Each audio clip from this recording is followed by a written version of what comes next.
Hey, ho, and good evening to you, Sports Life Talk fans. This is episode 64, Irrelevant. One team's trash is another team's treasure. And this show is a shout out to Brock Purdy because we think you're Purdy. Speaking of Purdy, Buckeye Britt and I have a special guest this evening who looks like he is about ready to engage in some filming of a 70s porn. Mr. George Sands. So hot. What's going on, people? I have got to get a ring light because I do look like I'm about to report on the Miracle on Ice. This is not sexy lighting at all.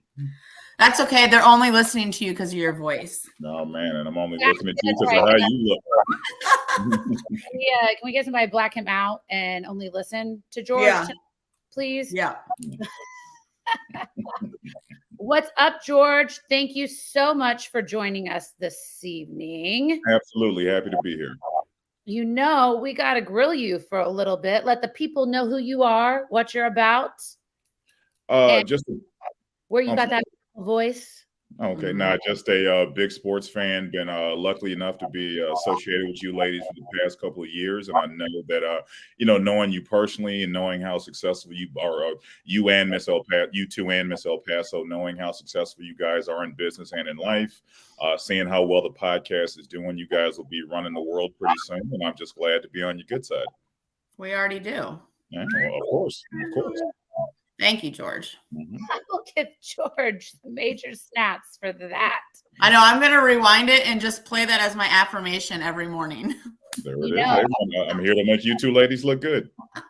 Speaking of morning affirmations, I once had George. Man, hold on just a second. Blood alcohol content got a little bit too low. Let's do this again. Just had to wet the throat there. But I once had George record a wake-up alarm for me. Stop. I did. And I still have it on my phone because I'm technologically challenged. I haven't had to figure out how to make it actually a ringtone. But George, if you remember, and if you don't mind, could you please give our viewership my personal wake-up alarm? I remember what it was, but I don't remember what it was. It was like, hey, what it did, get your sexy ass up and go be a it was something ridiculous that I said. But it was 2018, 2019-ish. It was good times. Well, I remember. And it was Whitey D. Wake your motherfucking ass up. I mean, so profane, but it got you up every morning. So yeah. I love that. Good. What's up, Ken, Soldier, and Kim on the chat? Thank you so much for joining us this evening. And since you are all here, we will cheers you. George, what are you drinking? I am drinking a little Reposado. Was looking for something name brand in the Costco, but they, told me this was going to drink as smooth as the money stuff. That's actually one of Kim's drinks on the chat. I think you've actually met Kim. She's met you at the 90s party that I had. That sounds like a thing. Yeah, we might have to read. Sounds like something I was at. Well, I have a little bit of a Rare Cat. Rare Cat's Pinot Noir that is extremely relevant because I am planning at least 2 trips to go see her this year. I have not made it in a couple years. So cheers to you, Sharon from Rare Cat. Love your wine. That is like, I'm so jealous. The one thing for not drinking that I miss is like having a glass of red wine. There's been 2 nights that I've been like, man, I could really use a glass of red wine. It would be really nice right now. And then last weekend with Candace, like just would have been nice to just be able to sit down and have a glass of wine, but I didn't. Oh. So you I am drinking. January, you're just I'm sorry, glad I'm cutting off. Yeah, I'm doing dry January. Okay. But really not because it was a thing. Like usually when I go on like a month-long bender, I usually don't drink for the next month. And I bended in December. Anyways, so this month is brought to you by Zevia. Go get them, Dry Jan. You could pour this in a wine glass, make yourself a little spritzer. Looks like you're drinking, but you're not. There, I'm for hire, Zevia. there was the freeze frame. That was the freeze frame right there. You got it? Okay. Yeah. Sorry, guys. We have to make some side money. That was our little push. Buckeye Brit spent all of 2022 trying to get Zevia to sponsor us, and they have yet come through. So this is my year. You might need to show a little nip or something. This is the year. This is the year. Nip slips, no carb soda, that goes hand in hand. That's it. It markets itself. We should have included that in our New Year's resolutions. We should. Yep. That's okay. It's still January, so I'm going to just say it counts. That's right, Katie. Come through, Zevia. You must come. Let's go. Also, call me if you want to save some money on your raw materials. Wait. I don't think we've ever had that before. Was that just a day job plug? Yeah, it was. Call me. Really call me back because I've been reaching out, okay? Speaking of day jobs, congratulations, George. You just got a new job, correct? Correct. I am working for a nonprofit organization called the Wounded Warrior Project, and they do work helping veterans get benefits, get reintegrated in society, do physical activities. They do a lot of other stuff. Was looking online. They took a bunch of veterans surfing. So they do a lot of good work in the community. Started as a national service officer with them last Tuesday. So just, glad to be on board and, helping veterans get the benefits that they deserve. That's awesome. Yeah. Congratulations. And we will make sure and we will drop the organization's website on the chat and on Instagram. So anybody that wants to help out and give to the Wounded Warrior Project can. I, in years past, have played in their golf tournament. Nobody has invited me in the past 3 years, probably because I tore my ACL and MCL. But that would be the perfect time for me to play, even though I'm not a wounded warrior. I'm not a veteran. But so thank you to the veterans for your service. And thank you, George, for helping them out. We appreciate it. Absolutely. And we are going to get right into some things that are irrelevant. And that is our fact check against the glass. Oh, sorry, George. You need to. Yeah, I'm sorry. I didn't know the jazz. Spirit. And then spirit. Yep. Okay, full on. We'll wait. We can wait. All right. So I'm gonna set this one up a little bit because for those of you that might not know about Mr. Irrelevant, it is the last pick in the NFL draft. So you see all the families, you see all of the players waiting to get their shot. They have to sit through Thursday. They have to sit through Friday. And then finally on Saturday, round 3. It's usually the 240th or 276th pick. You have the very last round pick. And that has been dubbed Mr. Irrelevant. That is because in 1976, former USC and NFL receiver Paul Salata founded in Newport Beach the Mr. Irrelevant and Mr. Irrelevant Week. Let me tell you what that consisted of. It included a trip to Disneyland for his family and himself, a golf tournament, a regatta, which I'm assuming only rich people participated, a roast giving advice to the new draftee, and a ceremony awarding him the Lossman Trophy, much like the Heisman, except for it depicts a gentleman fumbling the football. The average for the last round pick in the NFL draft is they actually play 11.2 regular season games. Second pick is 19.4, and the third last pick is 38.4. But the majority of these players also never see the bright lights of the NFL. So today's fact check is not only in regards to the last pick of the NFL draft, Mr. Irrelevant, but also those players that were never picked in the NFL draft. So George, why don't you kick us off this evening? Well, I wanted to highlight a couple of players that were not picked in the NFL draft at all because there's nothing more, irrelevant than not being picked at all. Number one is John Randall, who's a Hall of Fame defensive tackle that played for the Minnesota Vikings and the Seattle Seahawks out of Texas A&I. Second, I wanted to highlight Warren Moon, who is a Houston Oilers legend and a Hall of Fame quarterback.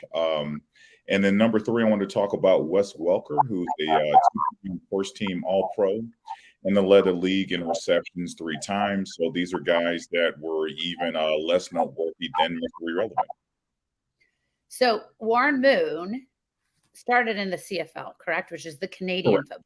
And he played 6 seasons. Right. So he took 6 seasons. The Houston Oilers, for those of y'all that are old enough to remember that, they picked him up after, I believe, 6 or 7 seasons and went on, was a Hall of Famer mostly based upon his time as an Oiler. I would like to know, and I need somebody that has access to all kinds of historical records. Mm-hmm. How many?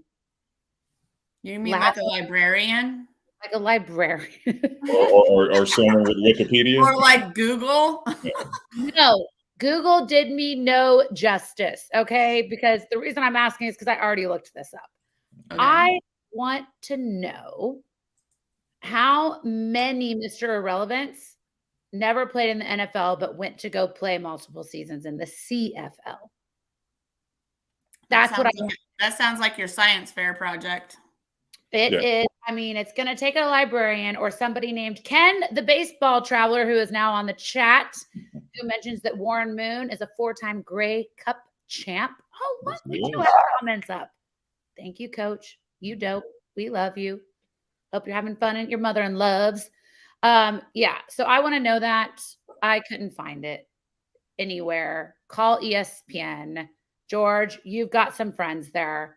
Please find this out for me. Yeah. And then we've also got another Mr. Irrelevant is Chad Kelly, also known as Swag Kelly. He's the nephew of Buffalo Bills legend Jim Kelly. And he is currently a Toronto Argonaut. So, I mean, there's a pipeline from, not being quite a high draft pick and starring in that with our neighbors to the north. Absolutely. I had a friend who was a big time college quarterback that's going to go unnamed. I think he was drafted he was like 5th string for the Texans or something. And he ended up playing a few years in the CFL. But he's one of those guys that in Houston, all he has to do is put his business card across the table and he's going to get business. He had some big plays, maybe playing for Boise, Idaho. Maybe. Against OU. Okay, moving on. Buckeye Britt, what you got? Was that all 3 of yours? Ken said sorry 5 times. Huh? No, I haven't gone yet. Oh, anyways. All right. So I kind of went Georgia's route on this too, and also picked someone who was never drafted. And I picked Lou the Toe Groza, who was an offensive tackle and a kicker, because he went to, where did he go to school? Oh, so happy you asked. I have no idea where he went to school, Buckeye Britt. He went to Ohio State. Get out of here. Get out of here. There's no way. I know. It's crazy how that worked out, that he happened to be the person that I picked. What are the chances? But he ended up signing. He was undrafted, but he ended up signing with the Browns. And he was a 9-time Pro Bowler, played 21 seasons in the NFL, and 4-time All-Pro selections. So he started for the first 14 years offensive tackle and kicker. And then he went to after 14 years, was just a kicker for the rest of his time, and became a kicking specialist up until 1961. But yeah, he played in the NFL until he was 43 years old. Wow. So here's the moral of the story for Cowboys fans. Maybe there's someone else on your team that should be doing some kicks, like do like a practice round with everyone that plays on the Cowboys and see who might be a good kicker in case you need a backup. Just to bring your uncle to practice. Or there might be someone on another team that you guys could pick up that could help you in that situation. So that was my guy, Lou the Toe, and he was called the Toe because of his kicking ability. Speaking of Cowboys uncles, the best Cowboys fan uncle is Derek's uncle. Is Derek's uncle? Yeah, he's the best Cowboys uncle. But you know what? Okay, we're going to finish the fact check because, George, get prepared because we're going to rapid fire go over your teams before we get started with the next segment. So, I've got obviously a Bears fact, kind of like Brittany. We're pretty obvious in that. And the Bears have selected 2 effective Mr. Irrelevants back-to-back in 1999 and in 2000. Jim Finn played 106 games and Michael Green 104 games. And then it would go without saying that we have some very famous Mr. Irrelevants currently right now, and that's in 2009. Ryan Suckup drafted to the Kansas City Chiefs, who then won a Super Bowl with Tampa Bay in 2020. And as we mentioned at the beginning of the show, Brock Purdy was a Mr. Irrelevant, and in 2022, this past season, replaced Jimmy Garoppolo in Week 13, beat the Dolphins 33-17, and has won all 5 games that he started in the regular season and has helped them with their 10-game winning streak. Look, hey, we got AG on the chat saying Mr. Brock Purdy gonna hurt some feelings next week. Well, we will see if we agree with you, Aaron, in our picks for the conference champion. But before we get to NFL football, George, rapid fire. We're going to go over your team so the people in the chat know if they like you or hate you. NFL. Dallas Cowboys. Hate you. They hate you. I'll take that. Just kidding. Generally, our chat is a mix of Raiders and Cowboys fans. So you're either like 50-50 in good company or 50-50. I mean, we're a national brand, and I kind of hate myself for rooting for the Cowboys at this point. All right. NBA. Right now, I'm a hometown Rockets guy. Was able to go to the game last night. They snuck out a win, but it's been slim pickings. I might hop on a winner just because the NFL season was. You need a bandwagon team. Yeah. Just to bring your self-esteem up a little bit, like just to feel better. I want to cheer your mental state. Yeah. So we're going with Red Nation. Mm-hmm. All right, Red Nation for the win on NBA. Thank you for representing Houston. Speaking of representing Houston, the University of Houston lost to Temple this weekend. I was watching that game while I was watching the Cincinnati game. Tell me, and Bill's game, I think it was the same time, right? Yeah, it was the same time. That's the game I was watching. What is your college basketball team? Wow, college basketball. Nobody's asked me that. I grew up a UNC fan because it was the 90s. Right now, I'm right up the street, so I am Go Cougs. Was shocked to see them lose. That was a major upset. I think that they were a 19-point favorite, so it was the second biggest upset of a number 1 seed since I believe it was 2019. I want to say Duke lost to, and I will look it up. I had the stats up right here. I believe Stephen F. Austin. Wow. Yeah.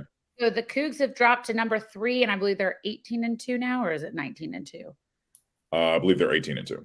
18-2, 6-1 in the conference. What's up, E? We are just getting ready to go over our picks. This is George, by the way. George, Eric from ETOP 21 Sports. Hey, what's going on, man? Good to meet you. He is our forever bookie. I'm not a bookie. I was gonna say, is that a bad word? I'm not a bookie. I bet. I don't book stuff. You guys have to let me go through my theatrical pauses. Because what I was going to say next, as your mother calls you. Oh, yes. My mother does call me a bookie. My mom does call me a bookie, yes. Yeah, sorry. I have, it's my theatrical pauses. All right. So we went through NFL, we went through NBA. Who is your MLB team? Oh, we're talking to me. Oh, hometown, Houston Astros. That's the one. That's the one winner I ride with. And do we watch NHL? Not so much. Favorite golfer? Not so much. Mm. What about college football? College football. No, Florida State. I'm a 90s kid. Be careful what you say. Interesting. All right. So we are going to go over very quickly our picks from the past 2 shows. And the wild card round was a 3-way tie between Elena, Brittany, and Eric. In our division round, we're going to go through the scores real quick. Philadelphia Giants 38-7. 49ers Dallas 19-12. Kansas City Jaguars 27-20. And Buffalo Cincinnati 10-27. Cincinnati bringing that one out. Ladies and gentlemen, with an astounding every pick correct, the winner from the Dresses and Salted Pretzels Sports Life Talk division round is Buckeye Britt. She is the only person that got every pick correct because Eric, you weren't on the show last week. I was MIA last week. You were MIA, and I picked Buffalo, so I missed that one. Ms. El Paso lost 2, or did she just lose 1? She and I might have been tied. I'm not going to go back to my notes to check. But now we are on to the conference championship. So the 4 of us will pick first AFC. Brittany, Kansas City or Cincinnati? Cincinnati. I'm going with Kansas City. George, who you got? Until I know Mahomes is all the way healthy, I'm going to go Cincinnati. Okay, and Eric? I'll go Kansas City. Boo. I like a split. I like a good split. NFC Championship, Eagles, San Fran. Eric, who you got first? Philly. Mm-hmm. Elena also has Philly. Buckeye Britt. Eagles. Okay. And George. Hurts my heart to say it out loud, but I'm going to go Philly as well. Ooh, so we got a 4-way there. So if I'm just looking at this, yep, it's going to be the AFC, obviously, championship that is going to decide the winner from the conference championship picks. George, so what you don't know is that the winner of the overall all 4 picks, which we'll do Super Bowl next, gets 10 free bets from Eric. Oh, wow. He's just laughing. The bookie is not a bookie, man. The bookie is not a bookie. No, Eric is our specialist in regards to sports betting. And let me tell you, he wins all the time, George. So trust what this man is about to say. We are going to go to you, Eric, first before we get to celebrity gossip. And then we are going to close out this baby with celebrity gossip and players anthem. All right. The first one, Devontae Smith over 65.5 yards receiving. The weakness of the 49ers defense is the slot. Ward works out of the slot. He is allowing an 81% catch rate to opposing wide receivers. That's mainly where Smith is being used. Also with the 49ers being one of the best in the league defending the tight end, I think Smith's going to see an uptick in targets. Over the last 5 games, he's averaging 10.2 targets, 7 receptions, 96.2 yards. And he's gone over that total 4 out of 5 games. Second bet, Tyler Boyd over 30.5 yards receiving. Same thing. The Chiefs really struggle covering the slot wide receiver. The last 3 slot wide receivers have gone over this total, averaging 8.3 targets, 7 receptions, 51 yards. You look at Boyd, he's gone over this total 2 out of 3 games he's played the Chiefs, averaging 5.5 targets, 4.5 receptions, and 48 yards. Can you say the first and the second? Can you say that slower?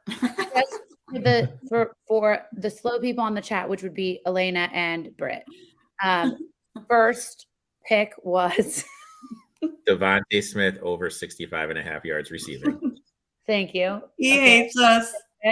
Got it. All right. Okay. I can't repeat that back, but yes. And the second was Tyler Boyd over 30.5 yards receiving. Thank you. He looks just like such a disappointed dad in us. He's like, God, you guys are the worst. He always receivers, pay attention. He always is the disappointed dad in us. But guess what, God. E? What up? There are casinos in Kansas City. There are. Yeah. And yes, there are. Oh wow, I didn't know that. And I actually did not get a job at Harrah's when I was getting ready to graduate from university. Wasn't necessarily disappointed by it, but I was like, how can you not hire me? And it's probably because I can't even listen long enough to hear you give your first and your second pick. Like back. if someone would come up and place a bet with me, I'd be like, what? What? one more I mean, more time. I mean, one person on here I placed the bet for, and they didn't even know they won the bet. Wonder who that was. No, allegedly one person on here. Allegedly, she's not checking her account, or she'd know that she has some money in it right now. Allegedly, I might have texted like, shit, I lost again. And maybe allegedly a text came back like, you won, you moron. Allegedly. Maybe. Allegedly. All right. Thanks, E. How did you do last week? Were you a winner last week? No, not in NFL. Overall, yeah, but I'm sitting pretty good. Like I have the Bengals 11-1 to win the AFC, San Francisco 14-1 to win the NFC, and the Eagles 30-1 to win it all. So I'm in a pretty good position overall. I can't complain. Nice. Very nice. And how early did you place those bets? Oh my God. I placed the Eagles one back in April of last year. I placed the Bengals one when they're on the losing streak to start the season. And I placed the 49ers one when they're in the losing streak at the beginning of the year. That is awesome. I love it. Love it. You're like a crystal ball. No, I have a lot of numbers in front of me and I'm pretty good with them. A lot of numbers, although he did not win our fantasy. My dad used to be an accountant, so I get it from him. But not a bookie. That was Brittany's. Not a bookie. Not a bookie, Mom. All right, awesome. So we're going to move on to celebrity gossip, and we have the most important celebrity gossip of last year and this year combined. Every year. It is Ms. El Paso's birthday. Today. That is a big deal. And she is not only a celebrity in H-Town, but she is a celebrity with over 6,000 followers on Instagram through Dresses and Salted Pretzels, and a celebrity of SportsLifeTalk South and the SportsLifeTalk family. And that is why she is doing spy shit tonight. She is not here because it is her birthday. So happy birthday, Ms. El Paso. I hope you're doing some body rolls and singing the Raiders song from 1955. No, it was like 82 or something like that. And enjoying yourself, having some libations, some good food. We love you. Happy birthday. You are our number one celebrity. So cheers. Happy birthday. Feliz cumpleaños. That was my best Misty. That was Cheers. good. That was good, Miss El Paso. Buenos dias and buenas noches, ladies and gentlemen. It's El Paso. Nailed it. So our player anthem for this evening, I mean, we didn't go too far off theme here. It is Pink, Irrelevant. I'm not going to read the lyrics of the song, but basically it's an FU to anyone who calls you irrelevant or unimportant or any other of those descriptive words. So shout out to Ryan Purdy. This song is for you. Brock, excuse me. Oh my dang. Thinking about somebody. Is there a Ryan out there that I'm thinking about? I don't know. Is there a Ryan? You think it's Purdy? I didn't talk to that's Purdy. There is a Ryan that's Purdy, actually. Oh. But yes, so Pink's Irrelevant is the jam for this evening, the player anthem. Make sure you check that out. I love Pink. She brings all the angst. She's for the people. It makes me happy. This one's for Brock, not Ryan, but for you too, Ryan. All right. So we've got a few seconds left to go. George, do you have any shout outs for your people in Houston or globally that you'd like to say? No, just to again want to thank you guys for having me, Buckeye Brit. What's your podcast handle? I'm sorry, Young Miss Steinman and Young Miss El Paso, who gave me the invite. Hope she's enjoying her birthday, and just want to thank you guys again, and wish you all success with the pod. Thank you. Well, my handle is Suitie Steinman, and that's because I don't wait in lines and I only go to Sweets. I'm in Sweets, baby. I don't know what cheap seats look like. That's right. No Those GA. days are over. That's right. Eric, you got a show tonight? I do have a show tonight. Yep, at 9 p.m. Central. Awesome. Well, we will definitely be tuning in. Everyone, make sure you tune in to Eric's show tonight, 9 p.m. Central, which is past my bedtime on YouTube, and follow his Instagram account, eTop21Sports, plus all of his other Instagram accounts because he's got like 50 million, just like me. And what about you, Buckeye Brit? You got anything going on this weekend? Any shout outs? No, that was too soon. No, Too soon. too soon. Not yet. All right. Well, I do have a Scotch tasting and poetry event celebrating Robert Burns. So that's going to be super fun on Friday. And then I am throwing it way back on Saturday night and going to Flock of Seagulls. Do you guys remember Flock of Seagulls? I thought that it was like, I was like, oh, for sure it's just like a tribute band. No, I think it's the real Flock of Seagulls. Yeah, Give me a song. I'm gonna need video confirmation. I don't even Give know me a one song that I would know. And I run so far away. Yeah. And then there's other ones that you know too. Anyway. And ridiculous haircuts. Hair. They had the hair that was. Of course. Yeah. They all had ridiculous hair. No, but Flock of Seagulls was, I mean, it's Extra. They took the prize home. Google, put that on your to-do list. Okay. Yeah. I'll ask my librarian. Yeah. Go back to the encyclopedias. Pull that one out. They might actually be in one. All right. So make sure you watch Sports Life Talk tomorrow night at 8 p.m. Central. We love you guys. I hope Coach is watching so he can take us out.